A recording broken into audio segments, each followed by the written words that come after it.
Bueno, sí, como bien decías ayer, los principales puntos que se analizaron fueron en relación a lo que es la cadena en cerdo, de la granja al mercado. En ese sentido,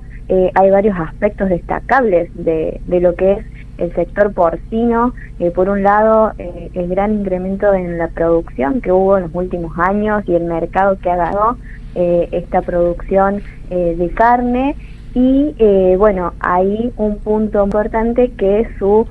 principal destino es el mercado interno, y como bien decías recién, estamos en muy buenos niveles de consumo para la carne de cerdo, que en la dieta del argentino ronda los 17 kilos al año.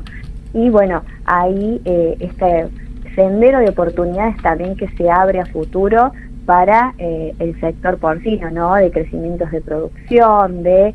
poder llegar más al consumidor y que el consumidor empiece a incorporar aún más lo que es la carne de cerdo en su dieta, digamos, tener un crecimiento de su consumo, claramente con algunos efectos más allá de cambios de hábitos en los consumos y de los beneficios que tiene la carne de cerdo para el consumo diario. Algunos efectos que tienen que ver con realmente la pérdida del poder adquisitivo de los salarios, que recién mencionaban también, y que bueno, esto ha llevado a pasar consumos de carne vacuna, que es muy consumida en Argentina, por otras carnes. Nicole, recién hablabas de la cadena, ¿no? Del campo a la góndola. ¿Cómo está hoy la estructura de costos de ese productor, teniendo en cuenta que si bien, digamos, el consumo interno hay que se aumente el consumo de carne de cerdo, pero como siempre decimos en los promedios, tenemos gente que puede consumir mucho más que otros que hoy no están pudiendo consumirlo, pero en general, digamos, ha habido una retracción en góndola, sobre todo a nivel general de las carnes. ¿Cómo está hoy el productor a nivel de su estructura de costos? Bueno, ahí hay dos puntos muy importantes, creo que a mencionar. Por un lado, el tema de que desde enero aproximadamente a la fecha ha caído el precio que recibe el productor por el cerdo en pie. Digamos, se ha retraído en precios corrientes, entonces claramente si lo ponemos frente a la inflación ha caído aún más, y eso claramente pone en alerta los números del productor en la granja. Sí, por ahí nosotros destacamos que hay que ir mirando no solo estos precios que recibe el productor, que actualmente se encuentra en una situación complicada, verlo en función de sus principales insumos para la producción, que tienen que ver con la alimentación, o sea, alrededor del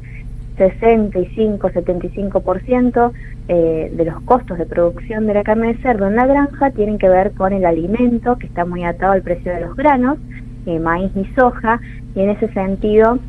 la relación entre lo que es el precio del capón y el precio del maíz, por ejemplo, que ha bajado estos últimos meses,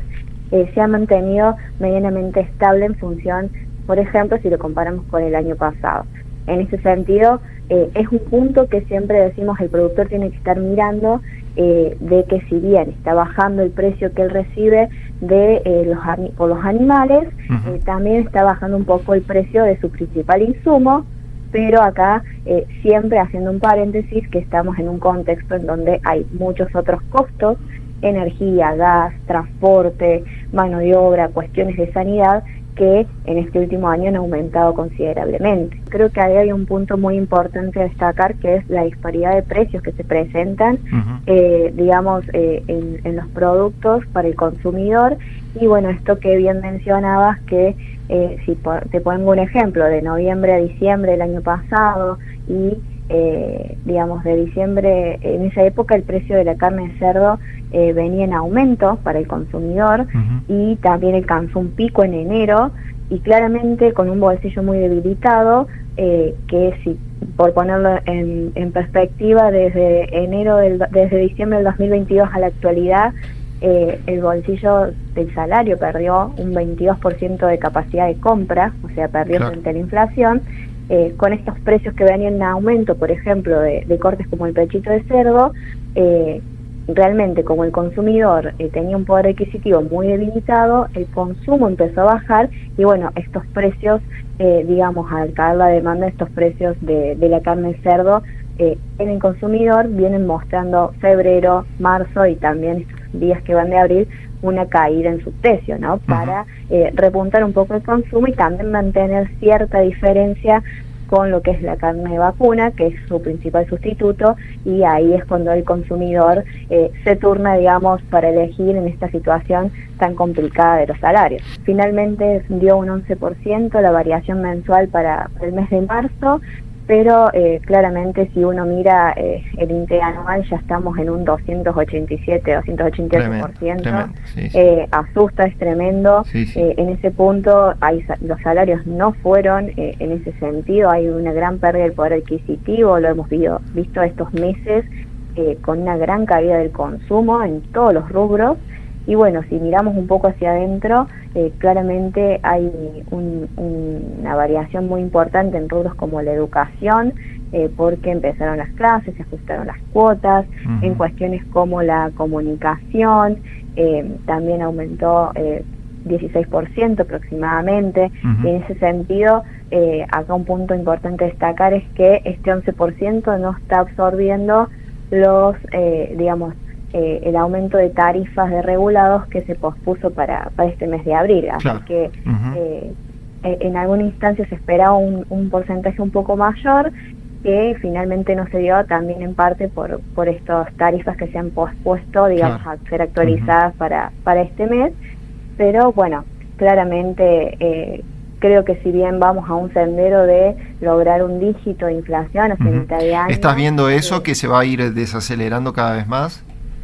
Sí, se está viendo que se podría llegar hacia mitad de año a un dígito, pero claramente seguimos en alerta en el sentido de que interanual los datos realmente asustan e impactan al bolsillo de los argentinos cuando los salarios no van en ese sentido, y también se espera en todo el año una inflación que termine rondando en el 200%, ¿no? Claro.